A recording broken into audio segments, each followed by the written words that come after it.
Hey man, so today I want to talk to you a little bit about the deadlift. The deadlift is, it's one of those exercises that almost across the board, anybody that wants to get stronger, maybe add a little bit of lean muscle tissue, and in a lot of cases just move better. It's one of those exercises that will find its way into almost everyone's program. And just having watched folks over the years, when they go to do the deadlift, they tend to treat it like they would any other exercise. I'm going to show you something that's just a little bit different today. And what I mean by that, with most exercises, be it a squat or an overhead press or a bench press, rows, any of those kinds of things, they tend to be done continuously. The deadlift, on the other hand, is, in my opinion, best performed in kind of a dead stop fashion, okay?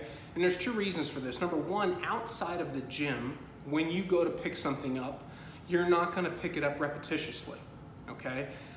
If you're picking up a bag of sackcrete, you know, you're gonna pick it up one time and you're gonna move it to wherever it is you're gonna use it. And if there's more than one bag, you have more than one repetition of that, so to speak.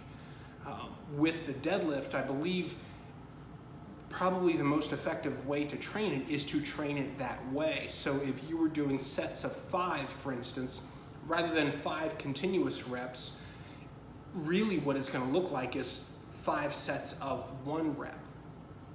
And again, I think that has more carryover outside of the gym, number one. Number two, taking that brief pause in between each rep gives you an opportunity to make sure that everything is packed in through your trunk with your breath. Everything is packed in the way that it's supposed to. So I believe that leads to a greater level of safety.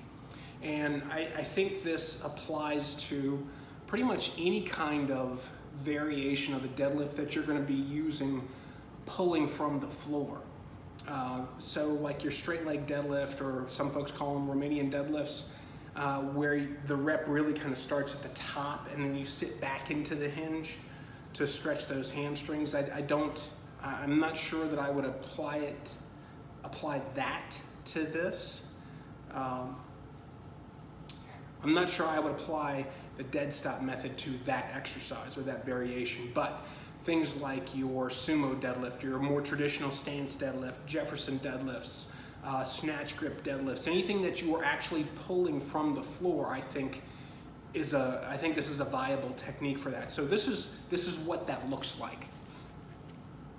So I'm going to come up, I'm going to address the bar, I'm going to take a big deep breath. I'm going to pack everything in tight.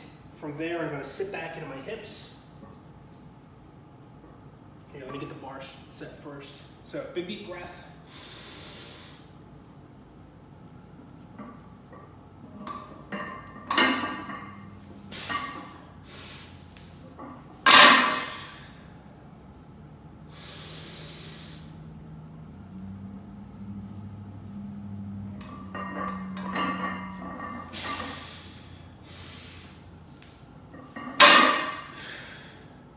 So you can see, with each repetition, big deep breath up at the top, compress, go down, get the weight, stand up with it, exhale at the top, let the pressure out at the top, because your spine is built in such a way that you can handle, in that upright position, you can handle a whole lot more load, or your spine can, than you'll ever be able to hold on a bar.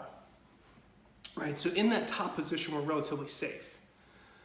It's as we start to flex forward or hinge forward that we become vulnerable. That's why we need that big, deep breath and that compression through the midsection. So, top of the rep, big deep breath, compress, go down, get it, come back up, release the air as you're coming back up. Once you get to the top, another big deep breath, compress, set the weight down, let it go and come back up again. And rinse and repeat for however many reps you're trying to get. Again, this gives you an opportunity to stay safe in between repetitions, and I think it has more carryover. Does that mean that a more continuous rep like what's called commonly a touch and go deadlift, where you go down, get it, stand up, come down, tap the weight to the floor and back up again. I think that has some utility if you're primarily looking at it from a bodybuilding standpoint, because there's more time under tension there. But if you're just looking to get stronger, first and foremost, and stay safe, I think this is the right way to do it. So give it a shot. Be warned though, if you've been doing touch and go deadlifts, this is a little harder, so you may need to adjust your weight accordingly. So give it a shot.